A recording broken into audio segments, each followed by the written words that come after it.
Hey everyone, so this is the dialogue, and I just want to expose you to a number of charlatan psychics who believe or don't believe, and are just hoodwinking most of us, that they're talking to the dead, or they're mediums, or they know the future. This one is Sylvia Browne, who is now deceased, but I will show you a couple of mannerisms. So let's take a look at Sylvia Browne. Where you really go on the other side and what you really do.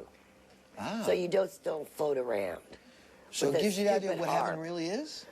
Yeah. In other words, you can go to the Hall of Messengers where you can talk to Jesus. You can go to Hall. So to start off with, Sylvia Browne often looks down, especially when she's talking. And sometimes when you look down, it can be an indication of deception. Here's another thing. She looks up to her right, so she's constructing visually what she's saying. This doesn't come from memory, obviously, because she hasn't gone over to the other side and come back. But you'll see that she tends to look at the constructed side of things a lot. The remembrance.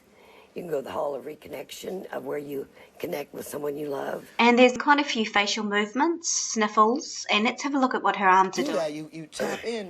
So if you look at her arms, this is a sign of it's a sign of weakness or a sign of deception. So if your hand is resting on the wrist of another one, it does tend to reek of deception of some kind. So she's lacking confidence in her own ability to portray her truth. And that will give you spiritual guidance of what you need to do now, right now in life? Exactly. Well, go ahead, give it up. The book is in the bookstore near you. Hi, Sylvia. I'd like to know if my son will find a line of work that he can stick with. Yeah, but I think he's going to get in his own business, and it looks like it's going to have to do with something that has to do with automotive or cars. Again, she's constructing her whole speech here, so she's looking up to her right, constructing everything. And if you look at her hand, she's busy fidgeting. And often what that means is that your nervous energy is coming out. It's got to get out in a part of your body. It could be your foot, your hands, be twitching in your face. That is often a sign of keeping the truth from being revealed and holding in the deception or the lies. Yes, ma'am. You got a question? Sylvia, me and my husband have had a lot of financial problems lately, and I was wondering if you see them getting any better? Yeah, who hasn't lately? In September, it starts getting better. Thanks. This has been an awful year for everybody. Thank you. She's very dismissive as well. Yes, ma'am. You got a question for Sylvia? Hi, Sylvia. Are there children or a child in my future at all? 2 boys. You wanted to talk to Sylvia about your son. And how have you been dealing with this? It's just been incredibly hard. Overwhelming, just so many things. I wanted to ask you, Daniel died on my brother-in-law's birthday. Time of death was my sister's birthday. Yeah. The same one the brother-in-law is married to. Is there any correlation there? You'll see her covering her mouth because she's afraid of not actually portraying herself as the way that she wants to be portrayed. No. But it's awfully coincidental, you know what I mean? But I do see people. And of course she's got to itch herself because the blood is actually draining away from her face. As it drains away, it actually causes your skin to itch. And so it's going to her vital parts of her organs. Do cycles within cycles, like people will die around their birthday. Or people will die around somebody else's birthday, or somebody will be born on somebody's time they died. It just means that your family is very close-knit. They all sort of cycle in and out. So there's a whole heck of a lot of face touching with Sylvia Browne, and that is an indication, along with other cluster movements and mannerisms, of deception. And I wanted to ask you about my sister Dawn. In what way, honey? She passed away. She was Daniel's godmother. She adored the both of you. Yes. Oh, absolutely. Yeah. Absolutely. Yeah, but she's over there with them. Is she? She's with him. Oh, sure. It's tough, Sylvia, for a parent to find peace when something like this happens. It's impossible. It's Is almost impossible. there some way she could look to find? The only thing that we can bet on and know for sure that it's a sure bet is that we're all going to be over there together. And that's a fact. The only problem is we have to wait so damn long till we get over there. Seems like forever. You're right. Each day it just seems like it grows harder and harder. And I think the hardest thing in the world anyway is to lose a child. This is probably one of the few times that everything is congruent, her face, her mannerisms, and her actual care. As of April last year, a full-blown angel appeared over my daughter's photograph. And also, handprints appeared on my living room wall. And I have a white rug. Footprints appeared after I vacuumed some blue metallic powder. Can you tell me what all that is? Angels. Angels roaming around all over. You have about 6 of them. Did you see her eyes close? That's also an indication of deception. So if they close longer than just a normal blink, then it's just a way for the body to hide itself from everybody seeing who they really are and what they've really done, because the eyes are the windows to the soul. Okay. And can you tell me my spirit guide's name? Yeah, your spirit guide's name is Lena. So you can see that she just completely conjured that out of thin air. And there's a slight smile of duping delight coming up. So let's just have a look at that again. You have about 6 of them. Okay. And can you tell me my spirit guide's name? Yeah, your spirit guide's name is Lena. Thank you. Yeah, so that was Duping Delight. And this is where she's talking about the marriage of Tom Cruise and Nicole Kidman. They're cute, and I think that they're fun for each other, and I think they're going to make it. And I'll tell you why, because she's a real strong woman. And I think he needs a strong woman, and I think that's why it's going to be good, because she's got the strength. Okay, so if you look at her eyes, as she's talking like that, she's often always looking to the left. Often looking to the left, because she's constructing everything. Such a place as hell. That's where it is. How about Tom Cruise and Nicole Kidman? She licks her lips because she's under stress.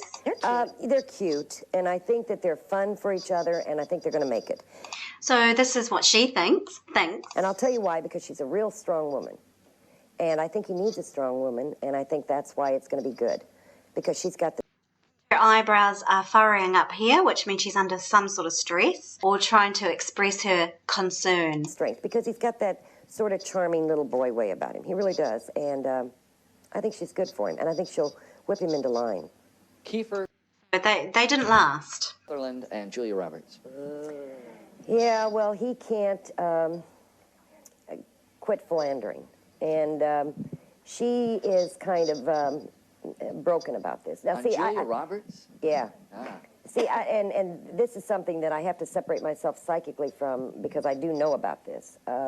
But I don't think it's going to last. I really don't. I think he's going to do one too many philanders. So if you'll notice that she's often touching her leg, she's often moving. She's moving around in her seat because she's got this nervous energy that she needs to control. And if she's controlling it in one area with deception, it's coming out in other areas of her body. Truthful people get straight to the point, not on construction all the time, and they do look exactly at you. So there are a number of indications that Sylvia Browne is actually a bit of a charlatan. This is Sylvia in her later years before she passed. She's talking about Marilyn Monroe. Well, like my guide said, every time they see her, she's got a book in her hand. So she's a ferocious reader, researcher. This is supposedly Marilyn Monroe on the other side. And she was very, very happy to see Joe DiMaggio. That's whether anybody believes this or not. That was really her love. You notice Sylvia is closing her eyes for longer than a typical blink. Again, that's to hide the eyes, the windows to the soul, from the person looking at her, seeing into her deception. And so now she's talking about Michael Jackson. Questions are answered. Exactly. I love that feeling, including Michael Jackson. Tell everybody what his transition was like. Very, very quick. And then he wanted to do a concert right away. He was carrying on. He started on. organizing. So she's saying he's starting to organise and shaking her head, which means she doesn't believe in what she's saying. Yeah, he was going to do 52 cities or something. So she's in construction again. He got over there, he was raring to go. So this is Sylvia talking about the other side. Let's look at her mannerisms and see if she believes her own rhetoric. Is that you have such a sense of peace. You have such a sense of knowing that everything's going to be all right. She shook her head. So that's not congruent with what she's saying. Regardless of who you left behind, regardless of what kind of trials and tribulations you carry with this life, they seem to drop away from you like a mantle. When you begin to go farther into the tunnel, she's totally in construction right now. So she's constructing and conjuring up the imagination that she needs to construct what she's saying. What happens is you begin to see this vista of color. The colors, I don't know how to describe them to you. Because she's imagining them. People who have died and come back, that I have seen so many of them. And she's shaking her head. Going to live. And she matter-of-factly said, yes, he's going to live. My son is in the hospital. fighting for his life. And I want to know, is there any way that those people will save him? Yeah, they will save him.